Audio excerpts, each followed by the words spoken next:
आप सब जान रहे हैं नोवेल कोरोना वायरस भारत देश के लिए महामारी का रूप ले लिया है। ऐसे में जरूरत है हम सबको एक दूसरे का साथ देने का। कोरोना वायरस की ताकत भीड़ भाड़ में और भी ज़्यादा बढ़ जाती है, इसलिए आप सबसे अपील है कृपया घरों में ही रहें।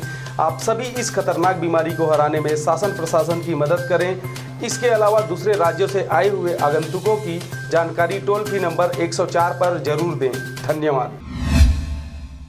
नमस्कार, आप देख रहे हैं आरजे रमझाझर और मैं हूं पुखराज सिंह। खबर है बलौदाबाजार क्षेत्र का, जहां एक पुलिस आरक्षक बिना नंबर के गाड़ी समेत काले रंग के बैग में 3 किलो जंगली जीव का कच्चा मांस लेकर भागते हुए वन परिक्षेत्र अधिकारी के चंगुल में जा फंसा। फिर देखिए उसके साथ हुआ क्या। बलौदाबाजार जिले के कसडोल वन परिक्षेत्र के अंतर्गत मुखबिर की सूचना में वन परिक्षेत्र अधिकारी राकेश चौबे द्वारा अलग अलग 2 टीम गठित कर रवाना किया गया, जिसमें मोटरसाइकिल सवार हीरो पैशन को रोककर तलाशी ली गई, जिसमें 3 किलो कच्चा मांस किसी जंगली जीव का पाया गया और जो 3 किलो कच्चा मांस लेकर भाग रहा था वह खुद पुलिस वाला आरक्षक है, जिसका बैच नंबर 423 है। पुलिस की टीम द्वारा उसे तत्काल अभिरक्षा में लेकर जांच की कार्रवाई आगे बढ़ाई गई है। आरोपी आरक्षक के ऊपर अपराध वन्य प्राणी अधिनियम 1972 की धारा 44, 3 एवं 49 के अंतर्गत पंजीबद्ध किया गया है। आरोपी के पास बिना नंबर का मोटरसाइकिल हीरो पैशन और Samsung Galaxy J4 plus mobile phone भी जब्त किया गया है। प्रकरण की विवेचना को आगे बढ़ाते हुए